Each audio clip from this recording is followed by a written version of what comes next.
What's up, everybody? This is Clay. Today we will be bleeding the clutch on this Porsche 944 S2. We just recently installed the new master cylinder in there, and I got a slave cylinder on the way. It went to the wrong address, so I'm a little impatient. I don't think my current slave cylinder is bad, so what we're going to do is we're going to bleed the clutch. I'll show you how. I'll show you how to use the Motive power bleeder right there. And I'll take you step by step through just bleeding the clutch. I just did the brakes and we did not lose any fluid in our reservoir. So I don't think I need to do the brakes again. I'll check them just in case, but they're good and firm. So let's get started. Okay, so I've taken the cap off. Got this little plastic cup that's inside. Kind of set that here. You want to have a rag or two on hand. This can get a little messy. I'm not going to do air power only. I'm actually going to fill this up probably about halfway.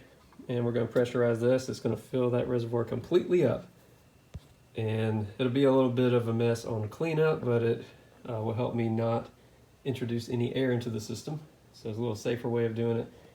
And I think for the clutch, it's notoriously difficult to bleed. So even with the power bleeder, I'm anticipating it's going to take us a few rounds to do it. So I'm going to fill up this reservoir and we'll put the cap on and I'll show you where we go from there. All right, so we are hooked up, so tightened it on the reservoir there, good and tight.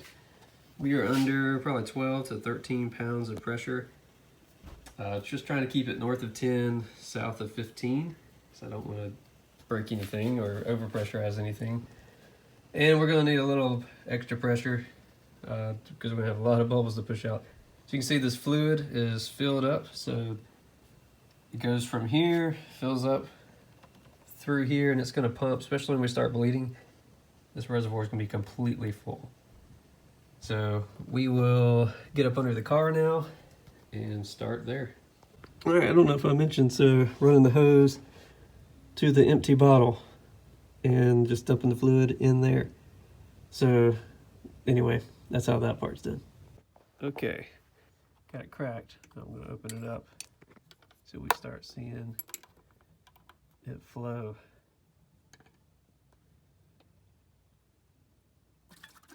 There we go. Lots of air is going to be in the system with that new cylinder on.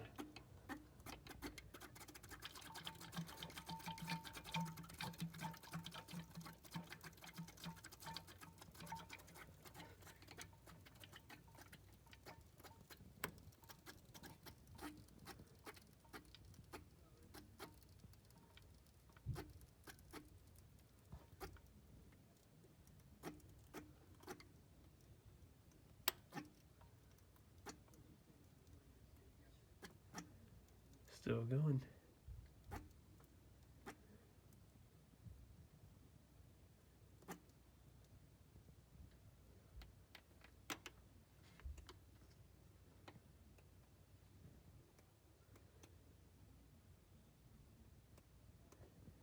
In a minute, even if we have bubbles, I'll shut it off, go check our pressure, because I'm sure we've dropped a lot of pressure on the power bleeder.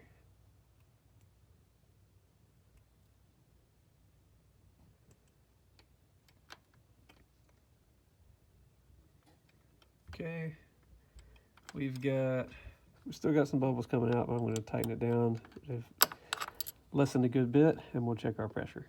Yeah, we dropped a good bit, but we're still got some pressure on there. So I'm going to bump it back up again, probably 12, 13, and we'll bleed it again.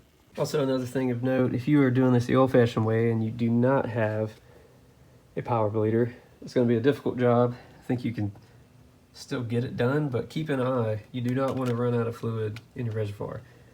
If you do, you're going to put air in the system and you're going to have to do it all again. So our fluid level is still really good. All the fluid that was in there before is new because I was trying to bring back the system, the pedal, hoping it was just air, but knowing it was probably a failure. And so we've got all new fluid. If you had old fluid in there, you would see a color change when the new fluid came. So let's get back under there. Let's bleed it. All right, so under here again, I got it cracked open and not seeing any bubbles. Make sure we got it open enough. definitely moving fluid. And I'm not seeing any new bubbles. We'll give it another second.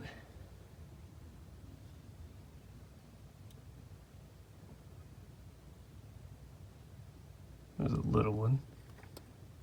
Yeah, there's another one. So we're starting to get a few. And this is where this job, it's not hard, but you do have to have some patience, and you might have to do this several rounds. So you'll test your pedal, see if you got it back or not. And if you don't, just come and do it again, and I do it again, and do it again. So we're not getting any bubbles, so I'm gonna tighten it down. You may not wanna watch me do all this. Tighten it down. Can only get a few baby turns here. And have a rag or two with you under the car, because you'll likely get a little bit of leaking as you do this kind of thing. All right, I'm gonna tighten that down the rest of the way, and then we will test things out. All right, so the good news is, probably after 4 rounds, I think I did 4, and the last round I really didn't need to do, but clutch pedal's back. Sweet. Feels good. It comes all the way back this time, which is an improvement. And now we get the process of cleaning it up. So now you get a full reservoir. This is a messier way to do this with the bleeder, but honestly, I think it's just the better, safer way. You're not risking throwing some air in the system. We're just overfilling the system. So now I'm gonna get a clean tube like this. I'm gonna suck out the level here until it is at the appropriate level. And I'm gonna put it back in this jar, because we've got to do the 83 that I picked up that I'm working on in one of my other series of videos. We've got to do the whole brake system on that car too. So I've got some extra fluid. I'm just going to keep it in this thing, and hopefully today or tomorrow we will get that one done as well. All right, so let me show you how to clean this up, then we'll go from there. All right, did I mention that it's good to have some rags around? It is, because look at that. It is full to the top. So when I took the cap off, stuff some rags, and the fluid it'll help soak up that fluid that's gonna pour out a little bit. Okay, so I'm gonna use a ye old siphon tube that I have. I'm gonna suck it up to a certain point.